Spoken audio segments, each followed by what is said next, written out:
Buenas noches a todos. Bienvenidos a esta conferencia que será impartida por nuestra querida hermana Elsa Franco, que es miembro de la logia Tonantzin de la ciudad de Tuxtla Gutiérrez, Chiapas, México. El título de esta conferencia es La armonía del universo, Pitágoras y la teosofía en la búsqueda del conocimiento divino. Es la parte uno porque nos va a obsequiar la siguiente semana la segunda parte. Así que muchas gracias, Elsa, por tu colaboración y gracias a todos por estar. Adelante, Elsa. Pues muchas gracias, Enrique, antes que nada por dejarme aquí hacer mis pininos. Si bien yo tengo realmente poco tiempo en la sociedad teosófica, un par de años, pero estos temas filosóficos siempre me han gustado muchísimo. Pitágoras es uno de mis favoritos, igual que Spinoza. Y bueno, lo único que estoy haciendo ahorita es compaginar lo que yo había estudiado de estos filósofos con lo que nos dice Madame Blavatsky. Y me di cuenta desde el principio que es uno de los que más cita, ¿no? Bueno, obviamente junto con el gran Platón y Sócrates, pero lo cita mucho, ¿no? Entonces, pues en una segunda leída, ya que estoy en temas teosóficos, pues me empecé a dar cuenta toda la profundidad que tenía pues la filosofía de Pitágoras, ¿no? Entonces, el día de hoy pues les voy a compartir esta parte. Sí es muy amplia porque el trabajo de Pitágoras es muy profundo y de verdad que tiene mucho que ver con todo lo que nos dice Madame Blavatsky. Veo que hay varias personas que son más doctas que yo en la doctrina secreta, entonces pues si quieren hacer alguna aportación, la verdad, bienvenida, porque, pues bueno, yo apenas voy empezando en esta parte, ¿no? De la doctrina secreta. Entonces, pues bueno, vemos aquí primero que nada que en una introducción nos dice, la filosofía de Pitágoras y la teosofía emergen como dos corrientes, que aunque están muy separadas en el tiempo, ya que una viene de 300, 500 años antes de Cristo y la otra de Madame Blavatsky a fines del siglo XIX, pero comparten una visión muy similar, ¿no? Donde el universo está gobernado por leyes armónicas y matemáticas que reflejan una inteligencia superior que, bueno, apenas estamos vislumbrando, apenas estamos tratando de ver, de entenderla, ¿no? Y tienen que ver con el orden cósmico, ¿sí? La filosofía de Pitágoras y la teosofía emergen como dos, ay, perdón, sí, ahora sí. Pitágoras, bueno, fue un célebre matemático y filósofo del siglo sexto antes de Cristo y propuso que los números no eran simplemente herramientas abstractas, ¿no? Que podían describir la realidad y que constituían la esencia misma del cosmos. Según la visión de Pitágoras, todo lo que existe, desde los movimientos celestes hasta la naturaleza humana, obedece a proporciones numéricas y vibraciones que mantienen un equilibrio universal. Entonces, se ha hablado mucho de estas nuevas descubrimientos científicos, donde vemos que esto se va confirmando.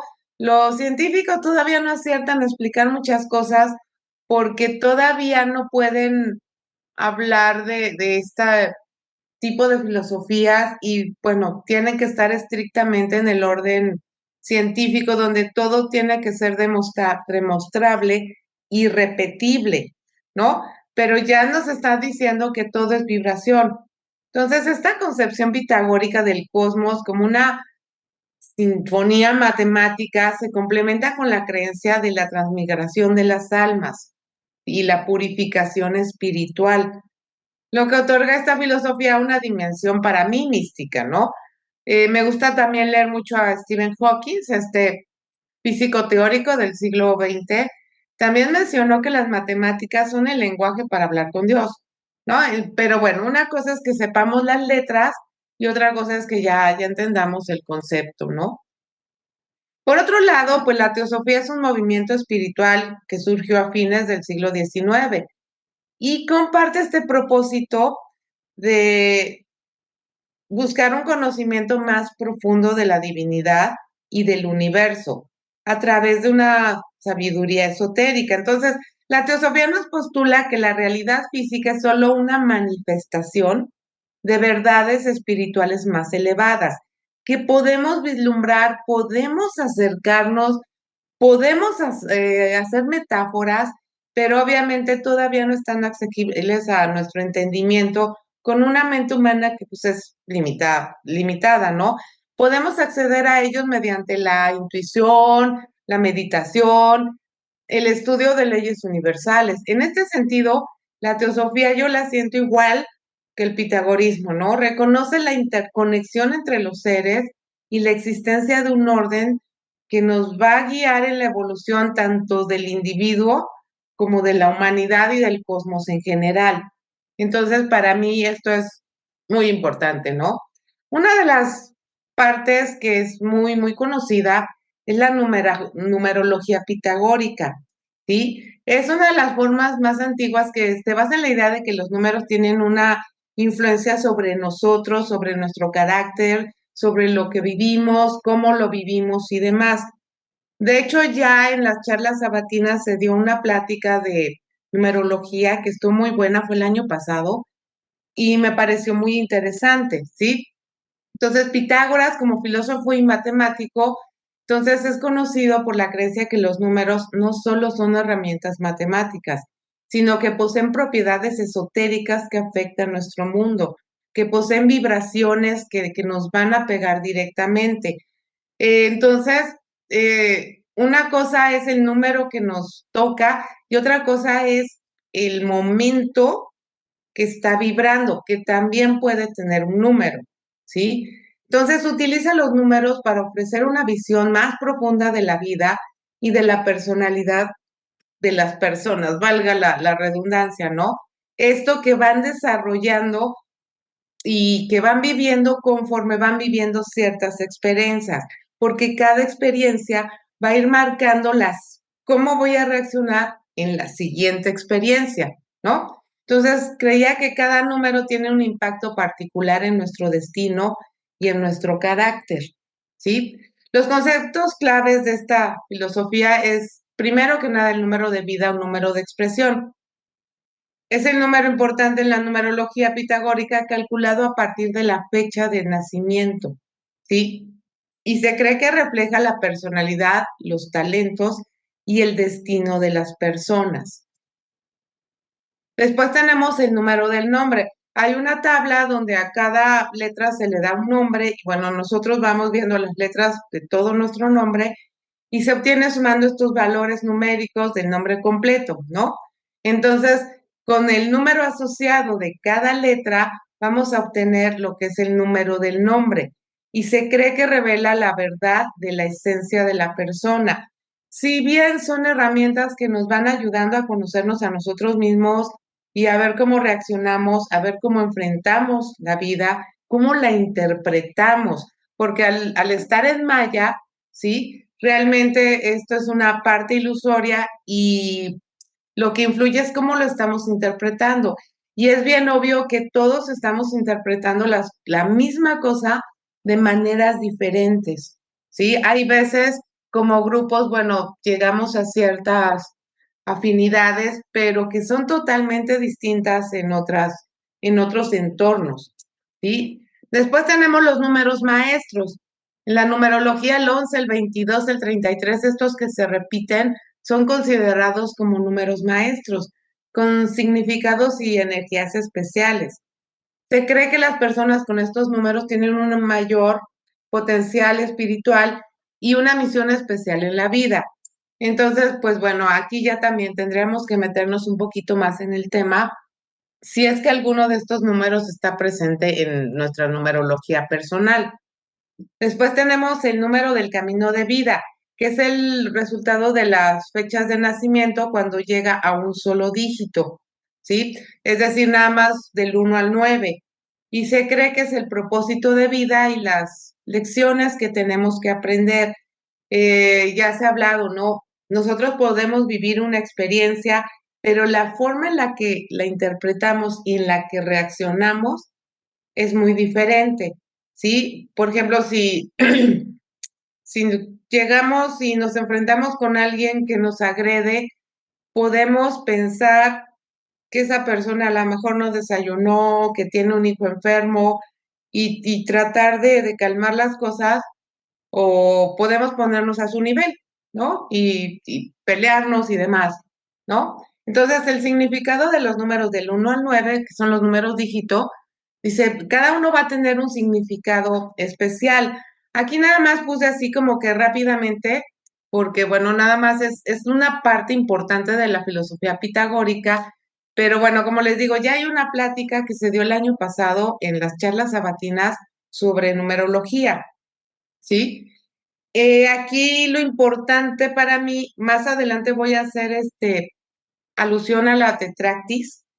Entonces, ahí es donde me interesó esta parte, ¿no? Porque en esa parte donde nos habla en Isis sin velo de la tetractis es donde yo lo empecé a leer, ¿sí? Y hay mucha coherencia con lo que está poniendo aquí. Acuérdense que el uno es el uno, ¿no? Aquí me habla de independencia, liderazgo y originalidad. El 2 es la dualidad, cooperación, diplomacia y sensibilidad. El 3 es la suma de los anteriores, creatividad, comunicación y alegría. Y después viene el 4, que es la estabilidad, trabajo duro y orden. Y estos primeros números sumados me dan el 10, donde volvemos a empezar, ¿ok? Ahora aquí ya me completa, ¿no? El 5, aventura, libertad y cambio. 6, responsabilidad, cuidado y armonía. 7, reflexión, espiritualidad e introspección. 8, poder, ambición, éxito material. Y 9, compasión, idealismo y humanidad, ¿no? Entonces, les digo, bueno, esto podríamos profundizar mucho, pero bueno, no es el caso, ¿no? En resumen, la numerología de Pitágoras, a fin de cuentas, es un sistema que utiliza los números para ofrecer una visión más profunda de la vida. Entonces, es como una herramienta para conocernos más, para entender mejor lo que nos está pasando, ¿sí? Y poder saber cuál es un poquito de lo que tenemos que hacer en esta vida en la que estamos encarnados ahorita, ¿no? Ahora, dentro de las obras de Pitágoras, pues, lo conocemos mucho como matemático, ¿sí? Ya la filosofía viene después. No dejó escritos directos que se hayan conservado hasta el día de hoy. De hecho, muchas obras que se le atribuyen se habla de que no las hizo directamente él, sino que se trabajaron en la escuela pitagórica. Pues como nos dice, la mayor parte de lo que sabemos de él proviene de textos de sus seguidores y de la tradición posterior, ya que Pitágoras mismo no escribió sus propias obras, ¿no? Sin embargo, bueno, vamos a ver algunas de las ideas básicas que son las que nos van a llevar a sustentar la plática de hoy, ¿no? Bueno, su más conocido es el teorema de Pitágoras, ¿no? A lo mejor todos los que estamos relacionados con las matemáticas, bueno, hasta soñamos con él, no lo sabemos hasta dormidos. Entonces dice, no se conoce una obra específica escrita por Pitágoras sobre el teorema.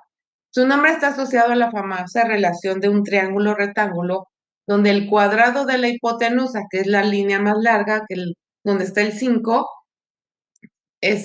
su cuadrado es igual a la suma de los cuadrados de los catetos, que es donde está el 3 y el 4. El 4 sería el cateto mayor, el 3 sería el cateto menor. Una de las particularidades de este teorema es que forman un ángulo de 90 grados y que ninguno de los lados del triángulo es igual, ¿sí? Esto es uno de los fundamentos de la geometría. Incluso nos sirve para después entender la geometría sagrada. ¿Por qué? Sobre todo porque nos habla de el ángulo de 90 grados que nos hace planos ortogonales, que nos lleva de la segunda a la tercera dimensión. Y así es como argumentamos que vendría la cuarta y la quinta dimensión. ¿Sí? Ahí la importancia en la geometría de este teorema.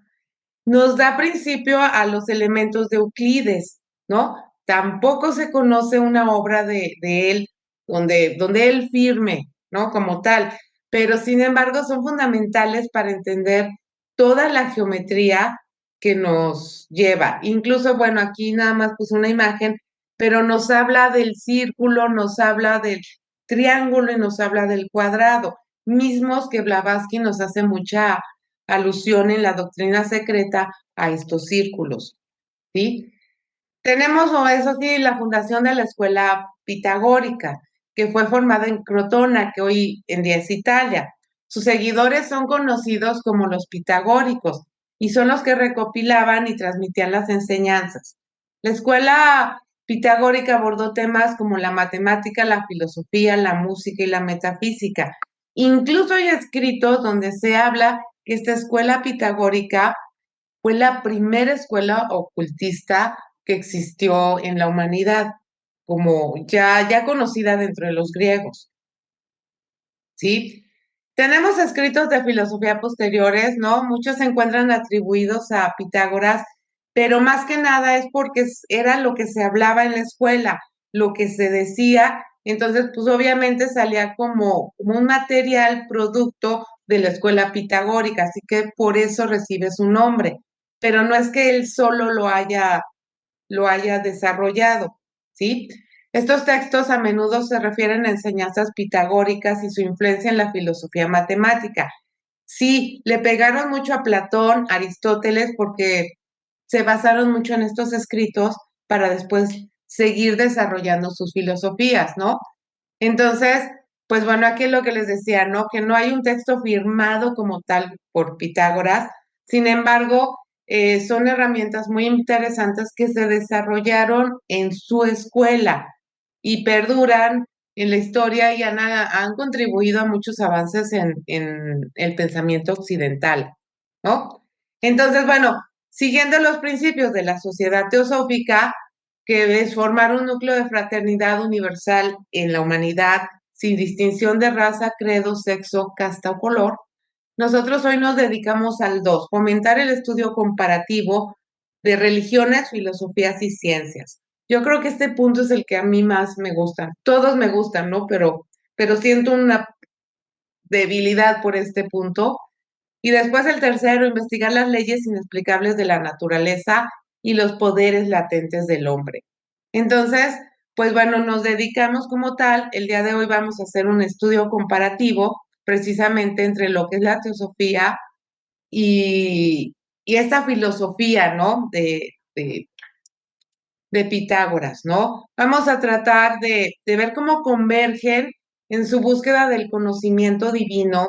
Vamos a examinar las nociones, sobre todo sobre armonía universal. Pitágoras nos hablaba mucho de esta congruencia, de esta armonía, de la relación entre lo matemático y lo espiritual, de cómo el crecimiento personal podía estar en sintonía con el cosmos. Mientras nosotros no estemos en sintonía, estamos truncando este crecimiento personal.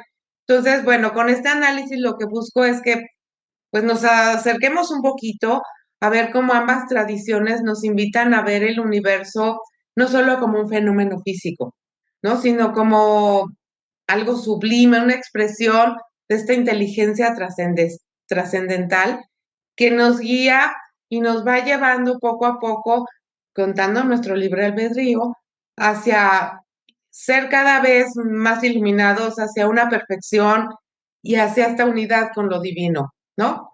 Pero bueno, vamos a ver quién es Pitágoras, ¿sí? Se cree que nació en el año 570 y murió antes de Cristo y murió en el 495.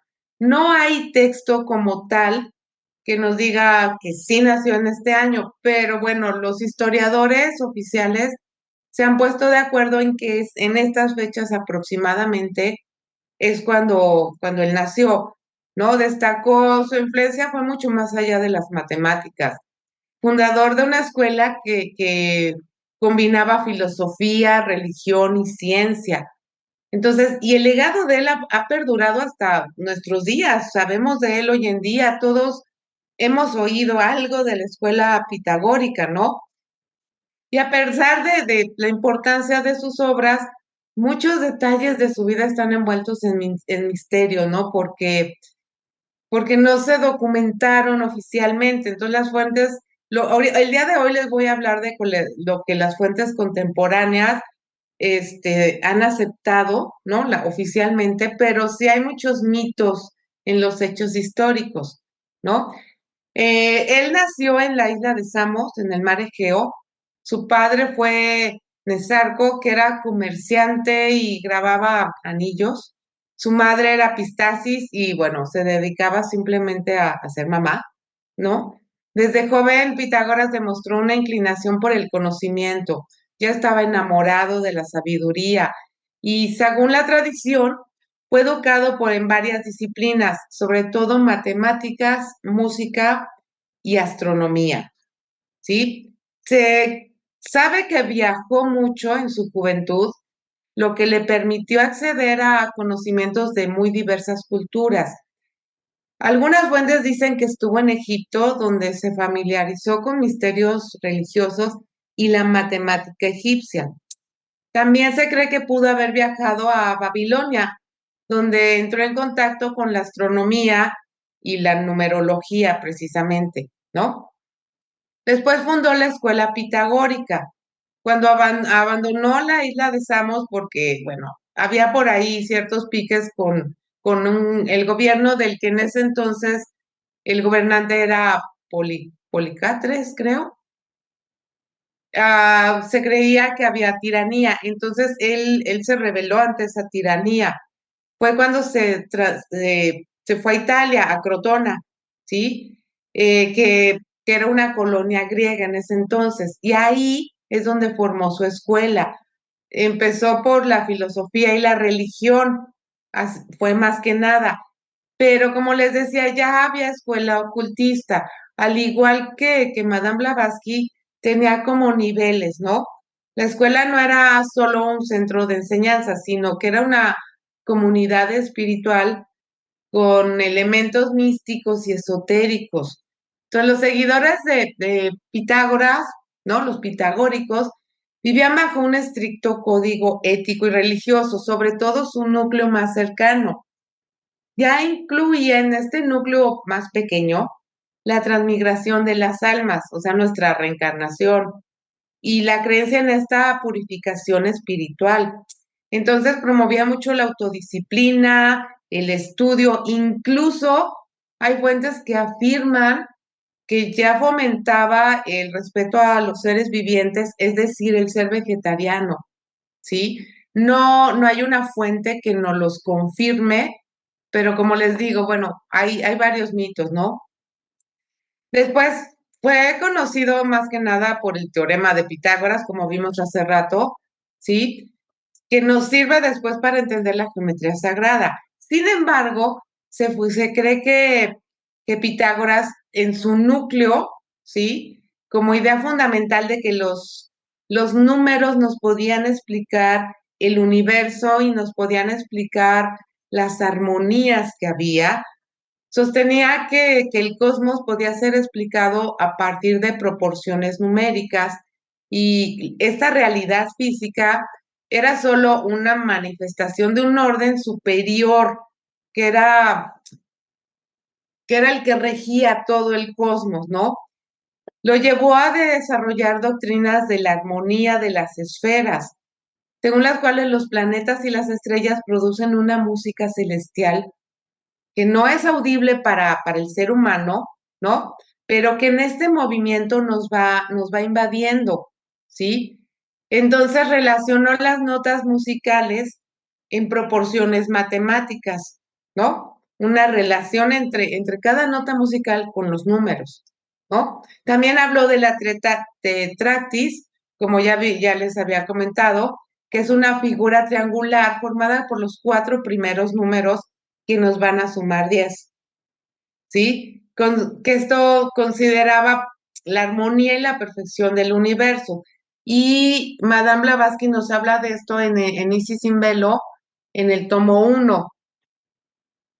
Después también nos hablaba de la reencarnación y la purificación del alma. Él le llamaba la transmigración de las almas y enseñaba ya que había una parte inmortal en el hombre que pasaba por varias encarnaciones para poder alcanzar la pureza, ¿sí? Entonces, como comunidad religiosa se le llamó a la escuela pitagórica, era una organización filosófica, pero estaba dividido, como les decía, en dos grupos. A los acusamáticos eran los que se encargaban de los aspectos éticos y místicos de las enseñanzas, y los matemáticos, los que se dedicaban al estudio de la matemática, la geografía, la música y la astronomía. ¿Sí? Y aquí este grupo pequeño era el que tenía las reglas más estrictas de conducta, ¿no?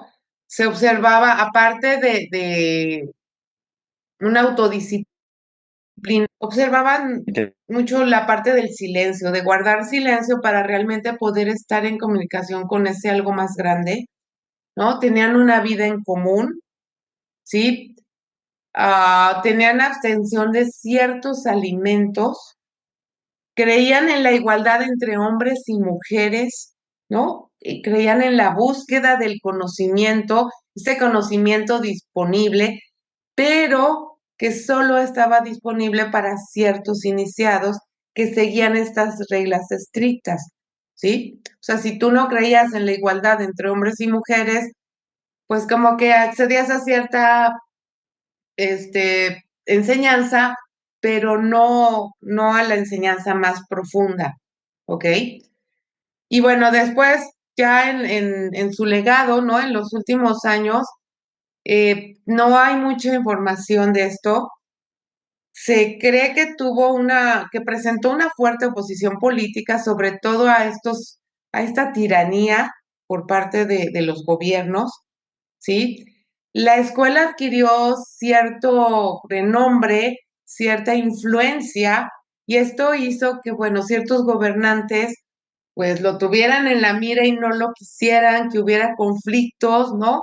Dentro de la ciudad. Se dice que también hubo persecución de los pitagóricos hasta la destrucción de la comunidad, ¿sí? Entonces, según esto, Pitágoras murió en Metapono, que es una ciudad de Grecia, bajo circunstancias no muy claras. Tampoco está muy seguro de este año en el que falleció, ni las causas de su muerte, ¿no? Pero en su legado, a fin de cuentas, su concepto de universo como sistema regido por leyes matemáticas y armonía influyó mucho en Platón y Aristóteles. Este pensamiento pitagórico también tuvo un impacto en el neoplatonismo como una corriente filosófica que surgió muchos siglos después. ¿Sí? Hay cosas que siguen siendo fundamentales para, sobre todo esta parte de relacionar los números y el cosmos, y a fin de cuentas esto es la base de mucha de la matemática moderna. También en parte de su legado, una de las partes más importantes es la creencia en la reencarnación y el enfoque en esta purificación espiritual que va llevando por ciclos, ¿no? Que bueno, se convirtió en una de las partes centrales de muchas tradiciones místicas, ¿no? Y es una de las cosas que tiene en común con la teosofía de Madame Blavatsky, ¿sí? Entonces, bueno, su visión del mundo, bueno, pues ha impactado 2500 años después de que él existió, estamos hablando de él, es bastante conocido su nombre, entonces todavía es alguien que tenemos mucho que estudiar. Yo enumeré los principales puntos que a mí me llaman la atención de su filosofía, ¿sí? Ya que, a ver, es bien complejo, estuvo así como que de locos poder sacar estos puntos, porque conllevan a muchas cosas, ¿no? Pero de alguna manera, pues quise como que concretarlo, ¿no? La primera parte de los números como esencia del universo es esta explicación del cosmos por medio del universo. ¿Cómo puedo, por relaciones numéricas o por fractales como los conocemos hoy en día, poder estudiar el universo y poder estudiar este cosmos? Él todavía no hablaba del cosmos con K, dado que, bueno, estamos hablando de hace 2500 años y no tenía acceso a muchos documentos, ¿no? Secretos en ese entonces. pero también nos habla de la Tetractis, que es considerada sagrada y representativa de la perfección y la armonía universal. ¿Sí? Dentro de la armonía del cosmos, decía que el universo estaba estructurado con ciertas proporciones matemáticas que le daban un orden armónico, ¿sí? Que la música de las esferas. Por ahí también tenemos una plática de esto de la música de las esferas, que es bien, bien interesante y que, bueno, los invito a que la busquen en YouTube porque vale la pena volverla a ver. Pero bueno, a fin de cuentas, Pitágoras creía que los cuerpos celestes emiten sonidos en su movimiento, generando una armonía cósmica, que es el reflejo de la perfección matemática del universo. Pero obviamente con nuestros oídos físicos no la podemos percibir, ¿no? Necesitamos estar en cierta calma, en cierta unidad con lo sublime para podernos hacer conscientes un poquito de esta armonía y de esta vibración, ya que de alguna manera nuestro cuerpo físico en la actual reencarnación pues, obviamente nos limita mucho. Ahora, aquí la metempsicosis o reencarnación, aquí sí hay una diferencia porque Pitágoras sostenía que si bien somos almas inmortales y tras la muerte pasamos a otro cuerpo, él sí creía en que podíamos retrasarnos, ¿no? Y volver a reencarnar como un animal o como un vegetal, siendo que hoy en día, bueno, en la teosofía, sostenemos que si estamos evolucionando y ya llegamos a tener una conciencia como seres humanos, pues difícilmente vamos a poder regresar a un animalito, pues que no tiene conciencia, ¿no? Si ya vamos avanzando, nos podemos estacionar, pero no podemos retroceder, ¿sí? Entonces, estas creencias tenían muchas implicaciones éticas porque él empezó a promover la compasión para todos los seres, ¿sí? Ya que cada uno podía albergar un alma en proceso de purificación, ¿sí? Y esta purificación del alma es el objetivo que tenemos al estar reencarnando y viniendo a este mundo ilusorio. Y todo esto se va a alcanzar mediante la búsqueda del conocimiento, la práctica de la virtud y el respeto por la armonía universal, ¿sí? Abogaba por la autodisciplina, la meditación, una vida ascética para poder, para poder tener una conexión más profunda con el cosmos y poder liberarnos del ciclo de reencarnación, ¿sí? Nos relacionaba las matemáticas con la ética. A ver, para Pitágoras, la matemática no era nada más una ciencia teórica, sino que tenía implicaciones morales, ¿sí? El conocimiento matemático ayudaba a alcanzar una virtud, ya que llevaba a un orden, a una disciplina y obviamente entender la armonía del universo, ¿sí? Estas proporciones matemáticas también se daban en el cuerpo, como siglos después, Leonardo da Vinci nos ayudó con su famoso dibujo de este hombre, ¿no? Entonces, estas proporciones matemáticas que se reflejaban en el comportamiento humano, pues también nos lo llevaban a la moderación, al equilibrio, ¿sí? Y a perseguir virtudes supremas. Por eso él hablaba de la filosofía como un modo de vida, una doctrina teórica que me llevaba a un estilo de vida que buscaba la armonía, como esta frase si la conocemos, ¿no? Entre cuerpo, mente y espíritu, ¿no? Tiene que haber un equilibrio para que se sigan estos códigos éticas. Él se basaba mucho en la templanza, ¿sí? En la justicia, lealtad a mi entorno, a la comunidad, a las personas que me rodean.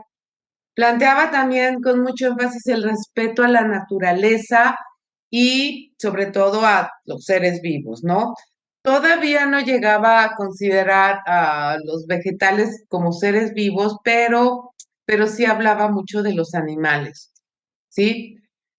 Después, bueno, creía mucho en el alma racional, ¿no? De una naturaleza racional que debemos cultivar, que debemos, mediante el esfuerzo y la dedicación, estudio, reflexión, ir creciendo cada vez más, ¿no? Porque este conocimiento y esta sabiduría son las herramientas que nos van a ayudar para finalmente liberar el alma de las ataduras del cuerpo, liberarnos de la ignorancia. Para él, la libertad y la felicidad estaban al deshacernos de la ignorancia, ¿sí?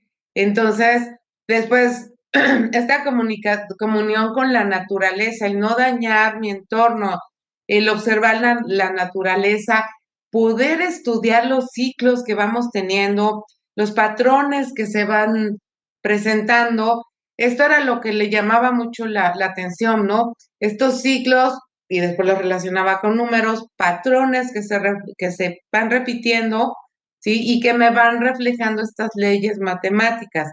Si bien muchas las pudo intuir, no pudo llegar a aterrizarlas, pero veía al organismo veía al universo como un organismo vivo, donde cada ser tiene un lugar y un propósito que sirven a un orden cósmico mayor. O sea, no, es decir, no hay casualidad, ¿sí? Después, bueno, sabemos que tenía un núcleo más cercano con el que se atrevía a hablar más de muchos temas, ¿sí? Esta parte secreta, que eran los que cumplían las leyes más rígidas, ¿no? Iban compartiendo todos estos pensamientos filosóficos y matemáticos según su estilo de vida y se basaban mucho en la moderación y en la contemplación. Este círculo interno, que eran los más avanzados, ya accedían a lo que ellos consideraban que la comunidad no iba a aceptar tan fácilmente y por eso se hacía secreto, ¿no? Porque pensaban que el nivel de conciencia de la humanidad de hace 2500 años, pues todavía no estaba capacitada para recibir esta información. Y si bien yo creo que muchos de nosotros hoy en día, 2500 años después de esto, todavía no nos sentimos tan libres de hablar de muchos de los temas que estudiamos con cualquier persona. En primera, por respeto a sus creencias y en segunda, porque, pues bueno, a mí sí me dicen que soy de los raritos, ¿no? Que creen cosas raritas. Entonces, no me molesta, pero me doy cuenta que aún la sociedad no está preparada para recibir muchas de estas eh, cosas filosóficas que nosotros estudiamos, ¿no? Y bueno, finalmente tenemos la influencia a las filosofías posteriores, principalmente a Platón, ¿no? Con sus ideas, eh, donde se trabajó mucho en esta creencia de que hay un mundo que es inteligente y que está más allá de nuestro mundo físico, ¿no?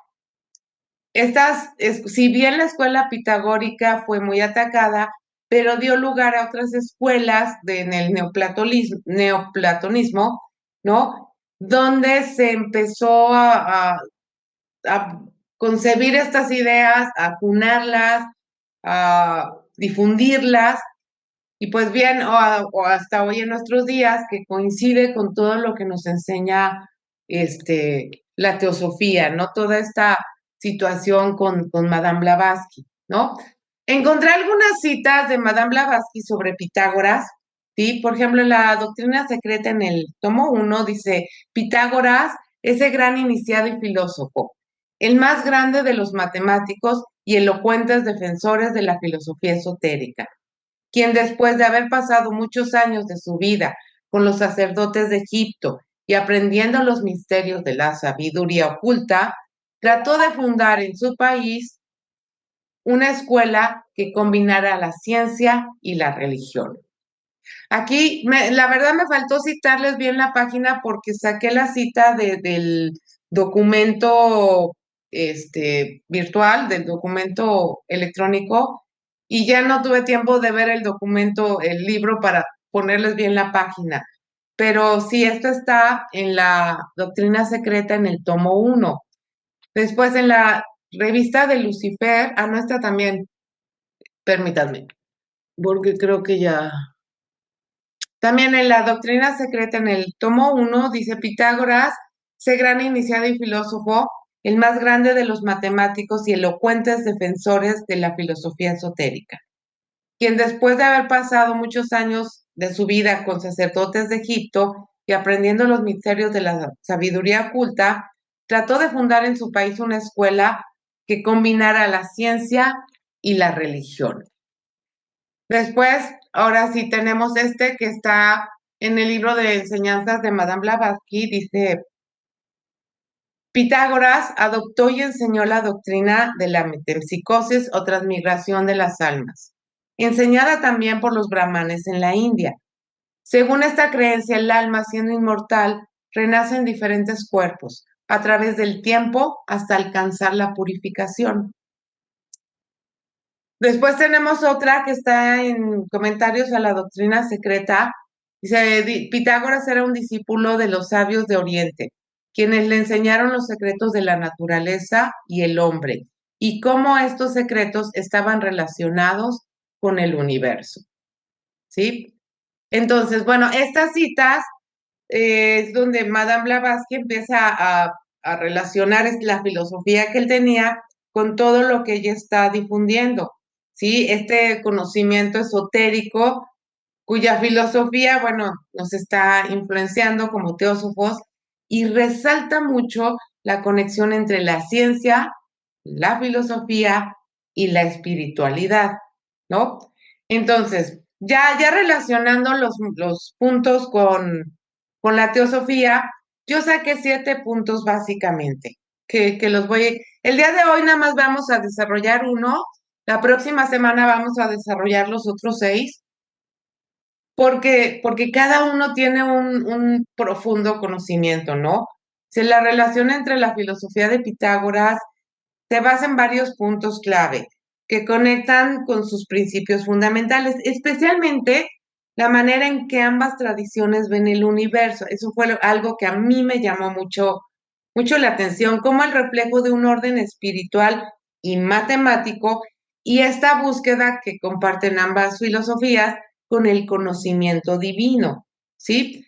Por ejemplo, Pitágoras creía que el universo estaba regido por principios matemáticos y proporciones armónicas, ¿no? Ya vimos cómo para él los números no solo eran una herramienta abstracta, ¿no? Sino que eran una base fundamental para, para entender el cosmos, ¿sí? Esta famosa música de las estrellas que revela una armonía, donde los cuerpos celestes se mueven siguiendo leyes matemáticas. Y en parte en la teosofía, pues nos dice que el universo es una manifestación de la sabiduría divina, que está regida por leyes que reflejan perfección. Entonces, para mí en ambos sistemas, el cosmos es un organismo que está vivo, que tiene armonía y que está sostenido por leyes, bueno, invisibles, que a lo mejor todavía no entendemos del todo, ¿no? Pero que en esas andamos. Después tenemos el conocimiento esotérico y la sabiduría oculta. Entonces, en la escuela pitagórica ya había iniciados. Unos más avanzados que ya vimos que pertenecían al círculo interno, ¿no? Con conocimientos profundos, esotéricos, ya empezaban a hablar de cosmología, espiritualidad, todo relacionado con las matemáticas, ¿no? Pitágoras promovía que el conocimiento verdadero estaba reservado solo para aquellos que realmente tenían una pureza interna y no para aquellos que lo pudieran pervertir o malentender, ¿no? Había que estar preparados para recibirlo.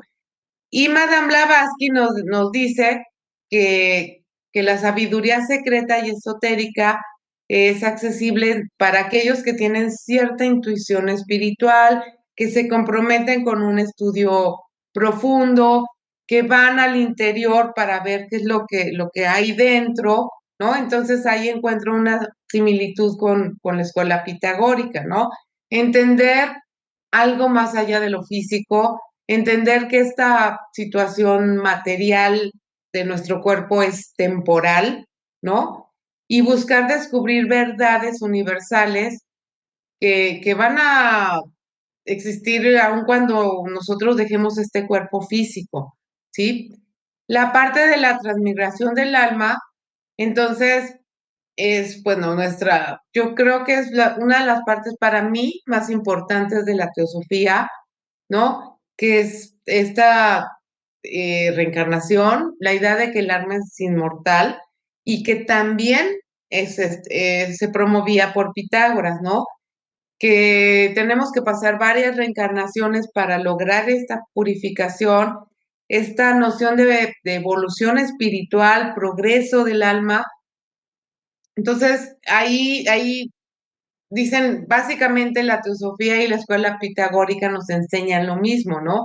Esta reencarnación, evolución del alma, que necesitamos ciertas múltiples reencarnaciones, ¿no? Que el número de estas reencarnaciones va a ir en función de lo que nosotros vayamos decidiendo, que ahí está el libre albedrío, que el alma va progresando hasta alcanzar el estado de la iluminación o la unión con lo divino, ¿sí?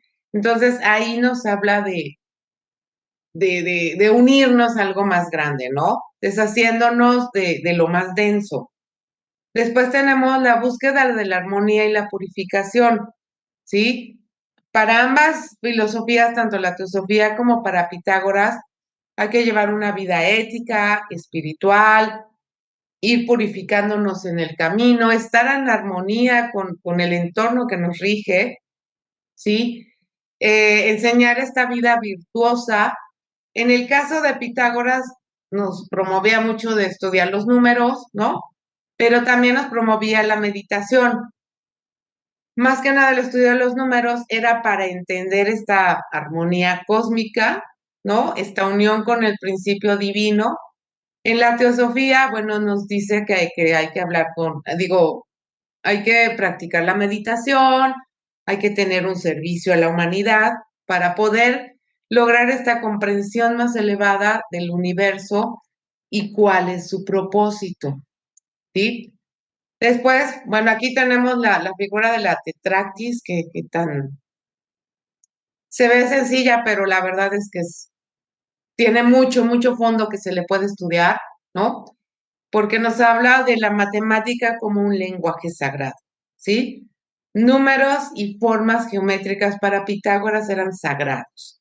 Representaban para él principios universales, ¿no? Que no solo describen al mundo físico, sino también descubren la parte mística y espiritual, ¿sí? Como en la Tetractis, que bueno, en Isis y Melos nos habla mucho, ¿no? De cómo está el uno, luego la dualidad, luego viene la manifestación y luego viene la perfección del cuadro y cómo todos suman 10, ¿no? Ahí viene obviamente más profundo el estudio, ¿sí? Pero entonces, toda esta parte, aunque la teosofía no se centra tanto en las matemáticas con la obsesión que lo hacía Pitágoras, sí reconoce que en la realidad física se está estructurado, estas leyes universales tienen una raíz matemática, ¿no? Que nos va a llevar a entender símbolos de geometría y proporciones, que a fin de cuentas es una parte para entender la raíz espiritual, ¿ok? Después tenemos el concepto de la unidad y del todo, ¿sí? Para Pitágoras el universo es una unidad armónica donde todo está conectado por proporciones matemáticas, ¿sí? Pero a fin de cuentas nos habla de un principio de unidad que se extiende al ser humano y que la tarea del ser humano es buscar esta armonía para sintonizarnos con el todo. O sea, el todo no tiene que armonizarse conmigo, sino yo tengo que armonizarme con el todo, ¿no? Y esta es una parte que se comparte con la visión teosófica, afirmando que todo en el cosmos está interconectado, ¿sí? Que vivimos en una hermandad universal y que todas las formas de vida tienen que ser respetadas, ¿no? Porque todos son una manifestación de una sola fuente divina. Y bueno, después viene la búsqueda del conocimiento divino, ¿sí?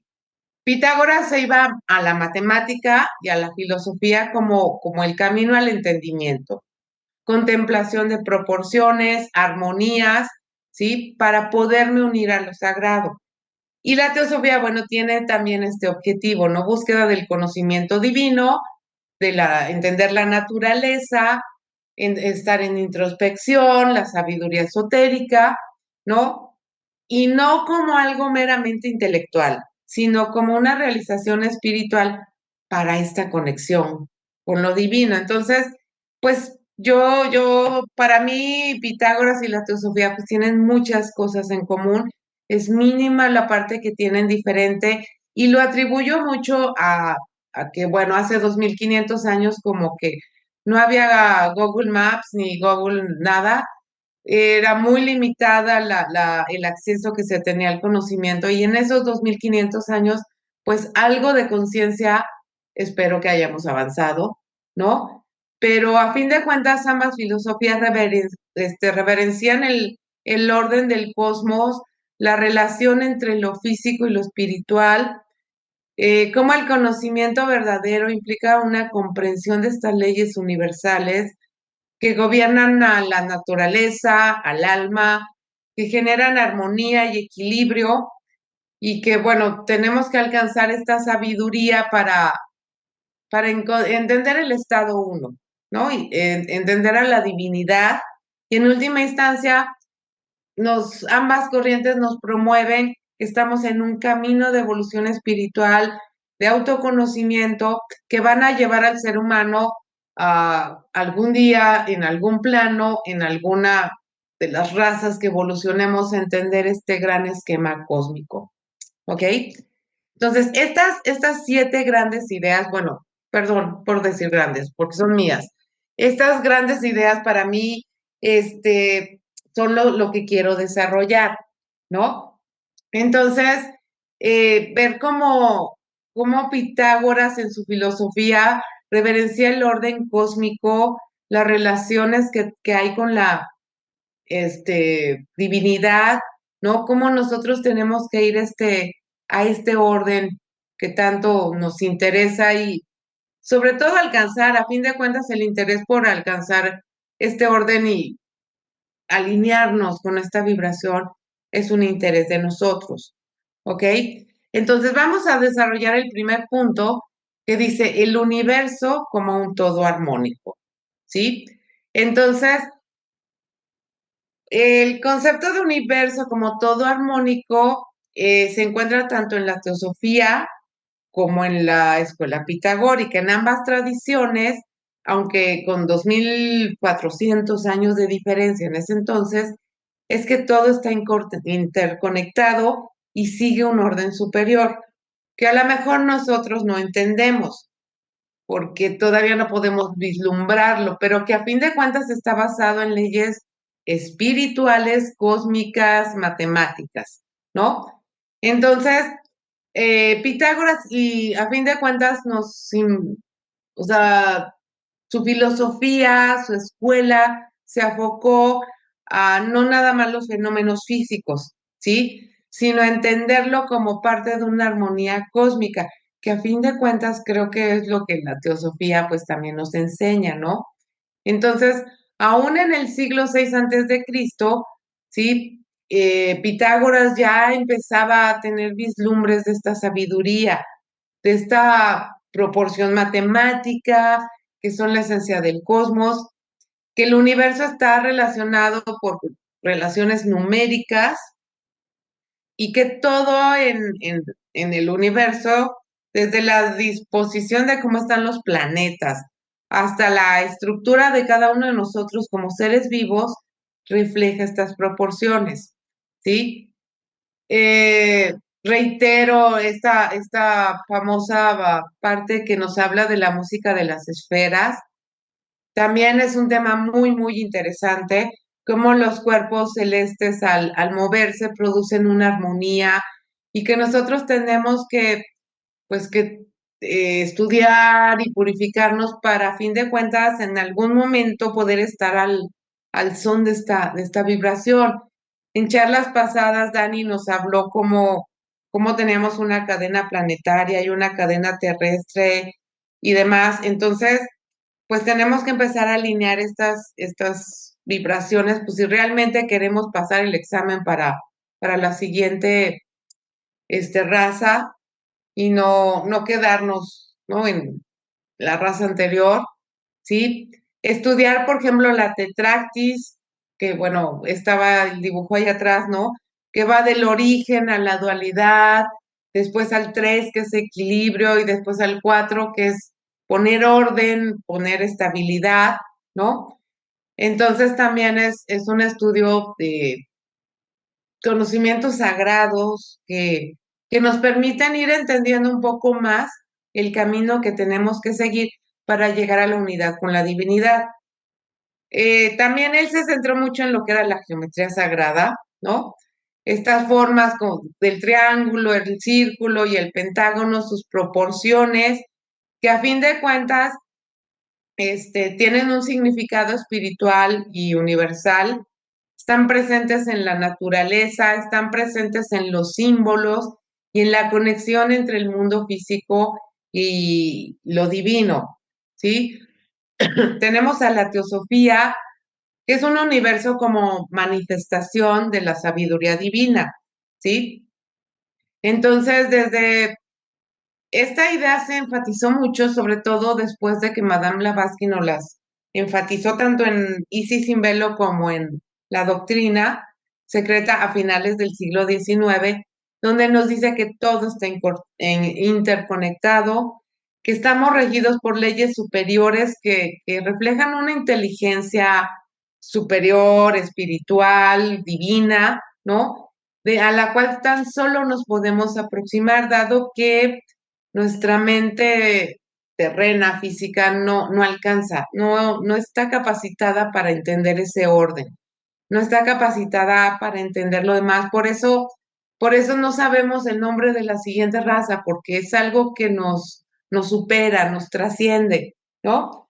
Entonces, pero a fin de cuentas, este cosmos como una manifestación del principio divino y todo lo que existe que está ligado a una serie de relaciones espirituales, esta energía y vibración que nos llevan y que queremos que nos lleven. A fin de cuentas, esta trascendencia de la humanidad nos tiene que llevar a un orden perfecto, ¿no? Uno de los pilares de la teosofía es esta unidad universal, ¿no? Para nosotros todas las cosas están interconectadas, seres vivos, plantas, elementos, minerales, todo forma parte de un ser mayor que tiene que estar en armonía, en una interconexión cósmica, ¿no? Que pertenece mucho a la percepción pitagórica de este universo, donde cada parte del cosmos, por pequeña que sea, ¿sí? Así la hormiga más insignificante, pertenece, está vinculada a ese cosmos mayor en una cierta proporción y en una cierta armonía, ¿sí? También aquí podemos relacionar la ley de correspondencia, ¿no? De cómo es arriba es abajo. Significa que estos patrones y leyes que rigen el universo a nivel cósmico también se van a reflejar en el ser humano y en el ser más pequeño que podamos ver. Esta idea del microcosmos fue parte de las enseñanzas de ese grupo menor, de ese grupo más seleccionado que tenía Pitágoras, la relación entre el microcosmos, como seres humanos, y el macrocosmos como universo. En ese entonces todavía no se conocía que había muchos universos, es más, ni el extracosmos, ¿no? Se creía que todo quedaba en los planetas y todavía se creía que la Tierra era el centro del universo, que todo giraba alrededor de la Tierra. Sin embargo, con leyes matemáticas, ¿no? Que gobernaban al cosmos. Entonces, y siempre aquí había un papel de armonía entre el alma y el espíritu. Una cosa que me llamó mucho la atención es que tanto en la filosofía de Pitágoras como en la teosofía, la armonía no solo se refiere a un orden externo del cosmos, sino también al equilibrio interno como ser humano, como alma, ¿sí? Pitágoras creía que vivir en armonía con los principios universales.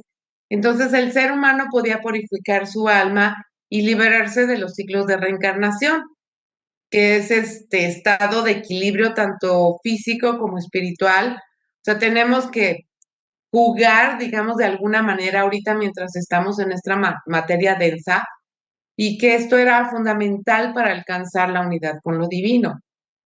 Y para los teósofos, la evolución espiritual es también una búsqueda de armonía, ¿sí? Y que a medida que el alma progresa a través de múltiples encarnaciones, busca alinearse cada vez más y más con estas leyes universales, estas leyes divinas que gobiernan el cosmos.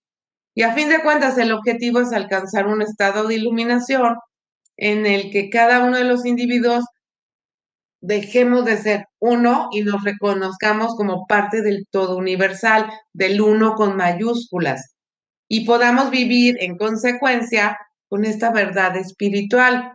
Entonces, y esta noción de karma en teosofía nos dice que las acciones de una persona están en equilibrio con las consecuencias que va a tener y guarda relación con esta proporción pitagórica, ¿no? Así como el universo físico mantiene unas ciertas proporciones en equilibrio, en la vida humana el karma asegura que las acciones, sean buenas o malas, van a reflejar el destino del alma en proporción, ¿sí? Volvemos a hacer alusión a la parte matemática, ¿sí? Después tenemos la conexión entre la ciencia y la espiritualidad. Creo que es un punto crucial que la relación entre matemáticas y Madame Blavatsky es la idea de que la ciencia y la espiritualidad no están separadas, sino que son dos caras de la misma moneda. Y yo creo que esto lo hemos oído mucho en bastantes pláticas, sobre todo cuando, bueno, los hermanos que saben más llevan un camino más amplio en este camino de la teosofía, nos hacen mucho hincapié en esta parte, ¿no? Que son dos caras de la, digo, sí, de la misma moneda. Uno como matemático y filósofo que sostiene que hay que estudiar los números, las proporciones, para entender las leyes espirituales, y la teosofía que nos dice que hay que integrar los conocimientos científicos, ¿sí? Sean de matemáticas o de física, con enseñanzas espirituales, ¿no? Entonces, los principios, en ese segundo principio que mencioné más atrás, del estudio de la naturaleza y de las leyes físicas del universo, ¿sí? Y compararlas con una sabiduría esotérica, ¿no? Entonces, para que entendamos que este universo está gobernado por una inteligencia superior, una inteligencia divina, que se manifiesta, como es arriba es abajo, en lo que nosotros podemos ir viviendo, ¿sí? Y a fin de cuentas, pues sí va a haber una armonía cósmica como el camino hacia el conocimiento divino, que esto también lo defendía Pitágoras y también lo defiende la teosofía, ver esta armonía cósmica como un camino hacia el conocimiento divino. Para Pitágoras en específico, era comprender las proporciones matemáticas y relacionarlas con el orden del universo, ¿no? Decía que el ser humano así podía llegar a una comprensión más profunda de la divinidad que lo sustenta todo, contemplando estas leyes universales, siempre a través de la matemática, y relacionaba mucho la música con la sabiduría divina, ¿no?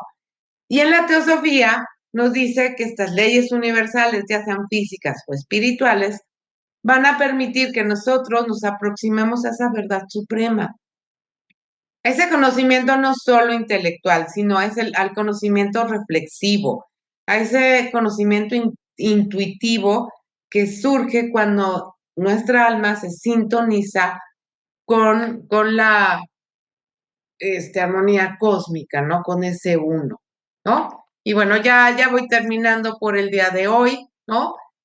Eh, ya concluyendo un poquito todo esto, si la visión del universo como un todo armónico es uno de los puntos de convergencia más profundos entre la filosofía pitagórica y la teosofía. Ambas tradiciones proponen que el cosmos está regido por leyes universales que se manifiestan tanto en lo físico como en lo espiritual, y que al ser humano, al vivir en armonía con estas leyes, puede alcanzar una comprensión mucho más profunda de lo que es la divinidad, ¿sí? Tanto Pitágoras como la teosofía nos invitan a ver el universo no como una colección de fenómenos caóticos, sino como una obra de arte sublime, donde cada parte tiene un lugar en el equilibrio cósmico, en donde los conocimientos de estas verdades nos llevan a una realización espiritual y a una unión con el principio divino, ¿no? Entonces, esto sería en resumen lo que, lo que he extraído de este primer punto, que se me hace muy interesante y ya estudiando más estos puntos, no saben cómo encontré analogías entre lo que yo había estudiado con Pitágoras, con las filosofías y Madame Blavatsky, ¿no? Entonces, bueno, doy las gracias para esta primera parte. En la segunda parte vamos a desarrollar los otros puntos que les mencioné, que se me hicieron muy interesantes, pero bueno, ya los veremos con más calma. Gracias. Y bueno, les dejo, me encantó esta imagen, ¿no? De cómo es arriba, es abajo.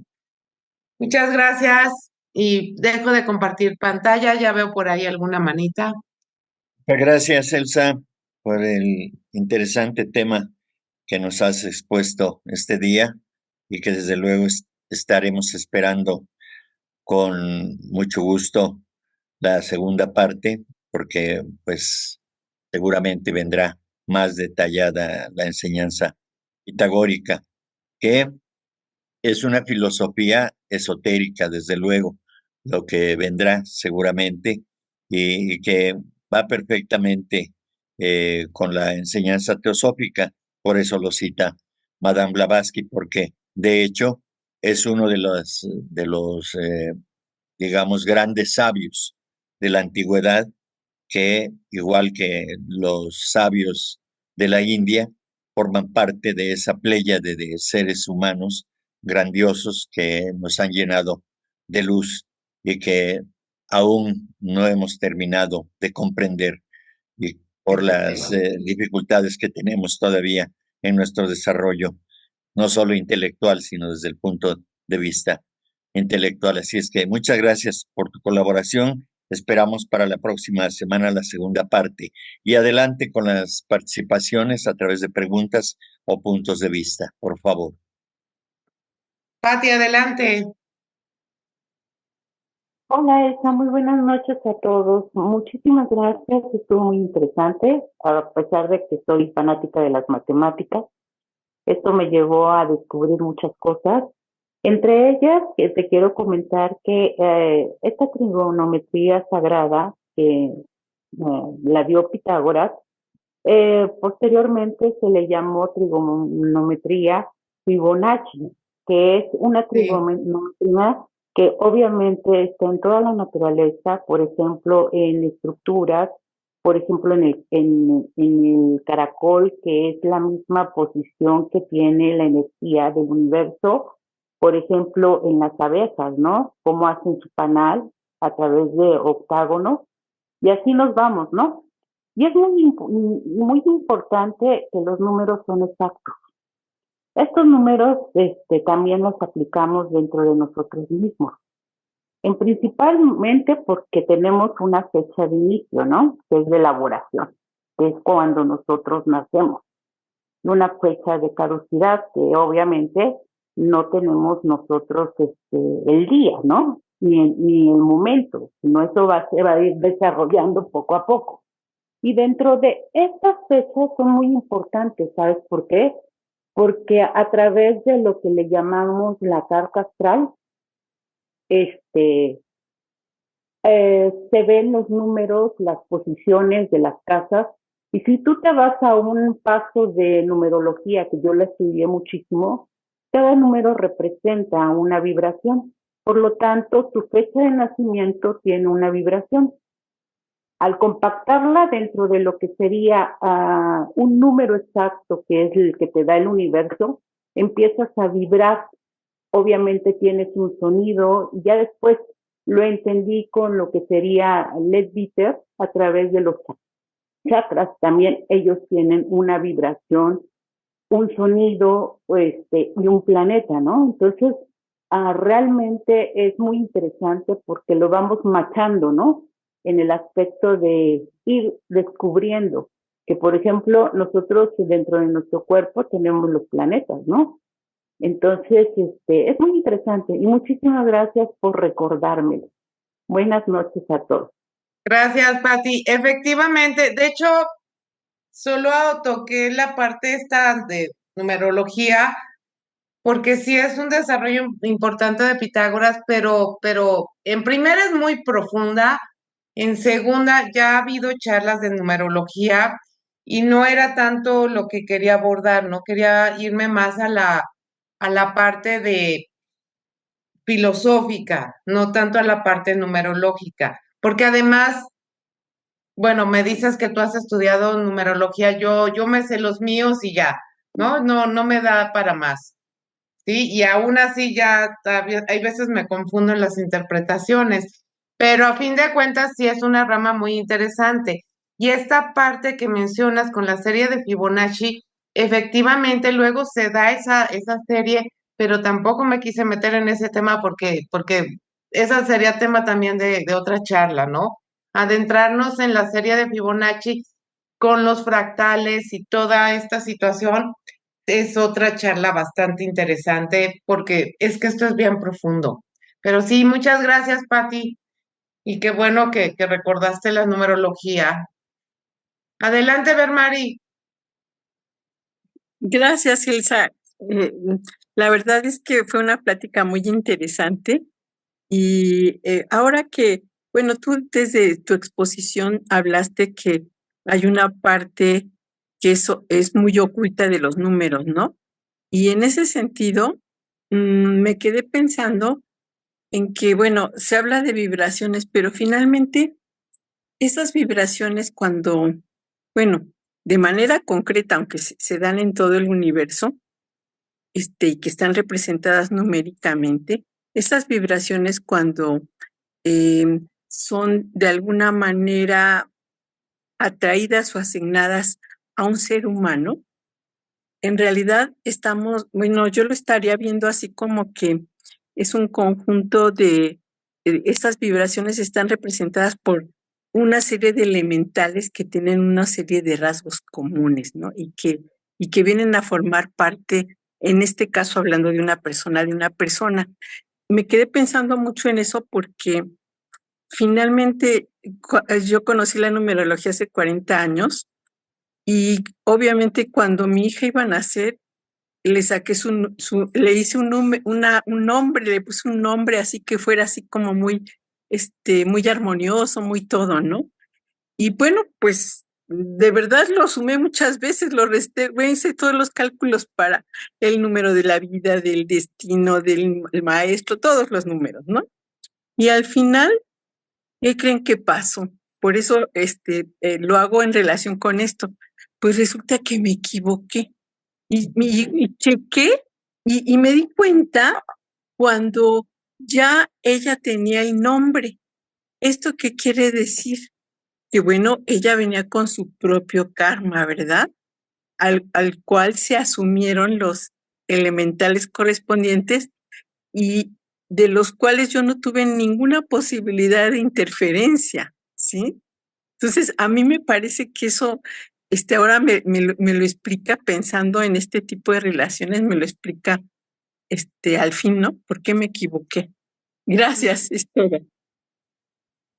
Gracias, Bermari. Pero sí, la numerología es algo que nos llama mucho la atención porque, bueno, de alguna manera sí es una herramienta para ayudar a conocernos, ayudar a que crezcamos, ayudarnos a saber por dónde va nuestro camino, pero a fin de cuentas no es la única aportación de Pitágoras, ¿no? Yo creo que aportó muchísimas cosas bien interesantes. Pero gracias, Bermari. muy relevante el trabajo que realizó maestro Pitágoras y que lo dejó a la posteridad, diremos hoy para la actualidad, para que continuemos precisamente tratando de comprender esas enseñanzas, que son enseñanzas para el alma, ciertamente. Así que, pues esperamos ya la próxima semana la exposición de la segunda parte. Gracias, gracias, Elsa. No, al contrario, muchas gracias por dejarnos compartir, porque bueno, lo que dicen bastantes de los que exponen, uno como que aterrizas muchos conocimientos cuando desglosas el tema para poderlo exponer. Sí, aprende uno cuando uno está preparando el material para la exposición, está uno aprendiendo, es parte del estudio, parte de la preparación y, y por eso se ha señalado, se ha indicado siempre que esto de colaborar, eh, presentando, dando pláticas y explicando, pues le obliga a uno, al expositor, a que se prepare. Desde luego que no somos perfectos, no somos grandes conferencistas como quisiéramos serlo quizá, pero creo que es válido que hagamos el intento. Tú lo haces muy bien, por supuesto, y así cada uno, todos, generalmente cuando yo les pido que participen, que colaboren con nuestros trabajos, es porque eh, el karma nos une y su propio karma tiene una línea de participación en este sentido, ¿no? Entonces, por eso es importante que participemos de esta manera, ¿no? Porque forma parte de nuestro karma. Eh, hemos dicho que seguramente no es la primera vez que estamos juntos estudiando lo mismo y que vamos a continuar este proceso porque nos une el amor a la filosofía oculta y el amor hacia los demás. Y el amor es lo que después de, de partir de este mundo, el amor y el odio son los que quedan, pero todo enseña, el amor y el odio enseñan, por supuesto. Así que por amor a la filosofía de Pitágoras, a la filosofía eh, oculta de Pitágoras, pues estamos aquí también. Así que muchas gracias, querida Elsa. Ah, no, al contrario, un beso a todos. Muchas gracias por su Gracias. paciencia.